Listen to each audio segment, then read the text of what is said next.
Hello दोस्तों, नमस्कार sir. हम जी के यहाँ पर हम आपको बताने जा रहे हैं कक्षा 10वीं का क्वेश्चन नंबर आपका 14 है 6.2 का। 6.2 का आपका क्वेश्चन नंबर कितना 14 है। 14 है आपका 14 क्वेश्चन बहुत ही अच्छा क्वेश्चन है, वेरी वेरी मोस्ट है। वो आपका अर्धवार्षिक परीक्षा हो रही है जी आपकी, तो इसके लिए क्वेश्चन बहुत ही अच्छा क्वेश्चन है जी। आपके तीसरा चौथा है, बहुत ही सारे क्वेश्चन है इसमें से, और क्वेश्चन ज़्यादा अच्छे नहीं और जी आपके प्रूफ वाले हैं तो दो से अच्छे हैं जी। तो जो क्वेश्चन आपने सीख लिए तो इनमें से एक क्वेश्चन आपको मिल ही जाएगा। तो दोस्तों, अगर हम आपने इसका पहला वीडियो ना देखो, तीसरा हमने इसका बता दिया है आपको, तीसरा आपको सिद्ध करके बता दिया, प्रूफ करके बता दिया हमने। अगर आपने ना देखो तो प्लीज चेक करें, वहाँ से आप लोग हमारा जो क्वेश्चन नंबर तीसरा देख सकते हैं, हमने डाल चुके हैं, ठीक है। तो जो हम आपको बताने जा रहे हैं इसका 14 है। इसमें आपको आकृति दी है 6.19 में, वो आकृति हम आपको बना के दिखा रहे हैं यहाँ पर, ठीक है। तो दोस्तों जी, हमने आकृति ड्रॉ कर ली। आपको 6.19 आकृति में दिए थे, आपकी जो 6.19 आकृति है इसमें आपको क्वेश्चन में दिए थे जी आकृति दी थी साथ में, और एक क्वेश्चन में साथ में आपको दिया था कि डी समांतर क्या है ए से। डी आपकी क्या है, डी ई। जो आपकी डी है जब काय के समांतर ए सी के, ए से आपकी रेखा जा है, जा समांतर ई के है, और अपना साथ में एक और दिया condition D F. D F समांतर, तो डी एफ आपकी से इसमें हम डबल डंडा लगा दे रहे हैं, चिनार भी गिलाने। डी एफ समांतर कौन सी है, ए। तो यहाँ पर ए लिखा, वो आपको गुद गया था, गुद गया वहाँ पर ए है, ठीक है। तो डी एफ समांतर क्या है, ई ई। तो इतनी चीज़ें अपन का दिया, जो अपना पता है कि अगर थेल्स परिमेय में दो रेखा समान, थेल्स परिमेय में अगर आपके त्रिभुज में दो भुजाएं समांतर हो गए, ठीक है, तो आपके ये उनके अनुपात आपस में बराबर हो जाते हैं, ठीक है। तो देखो यहाँ पर ये आपके दो भुजाएं अनुपात, इनकी जो एक भुजा है तो इनका अनुपात बराबर, अनुपात बराबर हो जाए। अगर जे इनके बराबर तो इनके अनुपात भी बराबर, वो हम आपको दिखा रहे हैं। तो आपको पहले दिया है, तो अपन वो प्लस दिया क्या है, अपन को दिया है क्षेत्र में, अपन जो कुछ दिया वो लिखेंगे। चित्र में अपन क्या दिया है, चित्र में अपन और डी समांतर ए सी तथा डी एफ समांतर ए ई है, इतना दो अपन, ठीक है। जो चीज़ अपन दई है, अगर जितनी चीज़ें पता हो तो अपन क्या लेंगे, अपन सिद्ध करने का अपन सिद्ध करने अपन क्या वी एफ वटे एफ ही लाना, वी एफ वटे एफ ही, और बराबर में बी वटे ई सी है ना, तो ई सी लाना है। और जो आपको प्रूफ करना है तो प्रूफ करने बताने हैं, तो अपन दोस्तों सबसे पहले क्या करें, अपन उपपत्ति डालेंगे या प्रमाण डाल दो, तो कोई दिक्कत नहीं, उपपत्ति डालो या प्रमाण। तो बात ये कि ये अपन प्रूफ कर रहे हैं तो यहाँ पर प्रमाण दे रहे हैं, तो उपपत्ति वही मतलब होता है आपका, ठीक है, और प्रमाण का भी वही। तो यहाँ से दोस्तों आपको दिया था क्या, चूंकि डी समांतर इसी, तो वही त्रिभुज लेंगे जिसमें डी समांतर इसी, हम उस त्रिभुज को निकाल लेंगे अलग। तो चूंकि अपन पहले लिखेंगे, चूंकि अपन डी समांतर क्या दिया था, डी समांतर ए सी है, इसलिए जो अपन डी समांतर को एक त्रिभुज दिया था, हम उसमें त्रिभुज बना ले रहे थे यहाँ पर, बगल पे छोटा सा बना लेंगे, ड्रॉ कर लेंगे, आपको समान विकलान है बस, ठीक है। हमने इतना बना लिया, इसका नाम था ए, इसका नाम था वी, इसका नाम था सी, और इस त्रिभुज में अपन को डी समांतर ए सी दिया था, डी।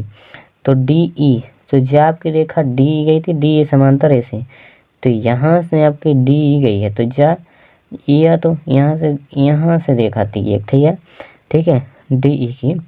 यहाँ पर आपकी डी थी, यहाँ पर आपकी ई थी। ई के समांतर, डी ई के समांतर आपकी क्या थी,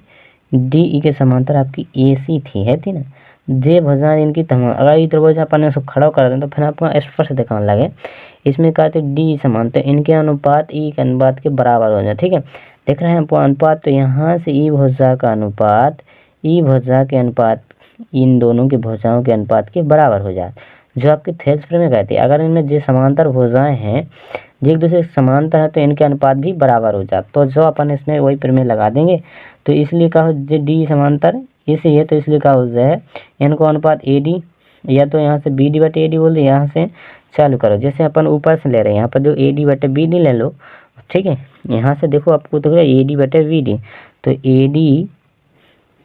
बटे में वी डी, ए टी बटे वी डी बराबर क्या हो जाएगा दोस्तों, यहाँ से आपको दिख रहा है। अब नीचे देखो आपको बी बटे ई सी, तो यहाँ पे बी ई बटे ई सी आ जाएगा, वी ई बटे ई सी, तो जी इससे ऐसा हो गया। तो अपने लिखना है कोष्टक से थेल्स प्रमेय से, थेल्स प्रमेय के विलोम से, जी थेल्स प्रमेय का विलोम है, थेल्स के विलोम से है, विलोम से थेल्स विलोम, थेल्स प्रमेय के विलोम से, या तो ऐसा लिख सकते हो विलोम से, ठीक है। विलोम जी कहती है अगर उसमें थेल्स प्रमेय के विलोम में जी होता है कि अगर आपकी तो उसमें दो भुजाएं समांतर उनके अनुपात भी बराबर हो जाती है, तो वही द्विभुज का अनुपात भी बराबर हो जाता है, तो हम इनके अनुपात भी आपस में बराबर हो गए थेल्स प्रमेय के प्रमेय से आपका जो समांतर भुजाएं दी हैं, तो ठीक है। तो दोस्तों यहाँ पे समीकरण आप एक मान लेना, और आपको एक चीज़ और दी थी, यही चीज़ फिर की दी थी दोबारा, आपको डी एफ समांतर दिया था, आपकी चीज़ डी एफ के पुनः डी एफ समांतर ये आपको दिया था पुनः चूँकि क्या दिया था डी एफ समांतर ए ई, तो अपन को आपकी वही त्रिभुज लेना है जो उनमें डी एफ समांतर क्या है ई। तो देखो वही त्रिभुज हम एक फिर के ड्रॉ कर रहे हैं, और अब इसके में हम लेखा वे लेंगे जिसमें डी एफ है, तो ए बी सी तो हम अपन लिखेंगे ही, देखो ए बी डी एफ समांतर का ए, तो इसको ए ले दें हम नाम, क्योंकि इसमें ए सी वाला तो है ही नहीं, कैसे ए सी में तो ए ई तक है, तो त्रिभुज इतना ही गया, तो इसमें ए वाला त्रिभुज बस ये आया और नहीं आया, तो यहाँ से ए दे दो इसको नाम, और इसमें डी एफ है, डी एफ आपका ए है, इधर डी एफ, तो इसको हम ऐसा खींच दे रहे डी एफ, यहाँ पर डी है इधर एफ, जे इसके जी आपका इसके समांतर था, ठीक है, इसका समांतर दिया था, तो डी एफ समांतर ए। तो देखो दोस्तों आप यहाँ से देखो कि नीचे तो ए डी बटे बी डी तो होगा सेम ही, तो यहाँ ए डी वटे में बी डी का अनुपात आपका क्या है ए डी बटे बी डी, बस ये हो जाएगा ए डी बटे बी डी, और इसका अनुपात देख रहा है आपको बी एफ बटे में ई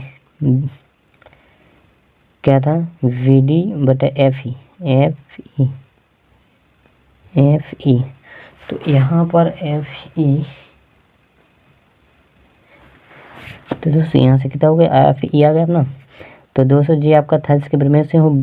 होगा, तो बस वहाँ पर लिख देना थेल्स प्रमेय से, ठीक है, लिख देना थेल्स प्रमेय विलोम बात है कि उसी के विलोम से, थेल्स प्रमेय के विलोम से लिख देना, ठीक। और दोस्तों यहाँ पे आपका समीकरण दूसरा बन गया, आपको दिख रहा होगा समीकरण 1 और 2 में कहा है आपका एक पक्ष बराबर है, जो दिख रहा है आपको एक पक्ष देना है कि बराबर, तो जी भी बराबर हो जाए, तो समीकरण 1 और 2 से क्या हो जाए आपका प्रूफ हो जाएगा, समीकरण 1 व 2 से, समीकरण 1 और 2 से क्या हो जाए, जब जे तुम्हारे ई साइड के दो पक्ष बराबर हैं, जे दो बराबर तो जे का ना बराबर हो, जे भी बराबर हो जाए, तो समीकरण 1 और 2 से क्या हो जाए बी ई बटे ई सी बराबर का हो जाए दोस्तों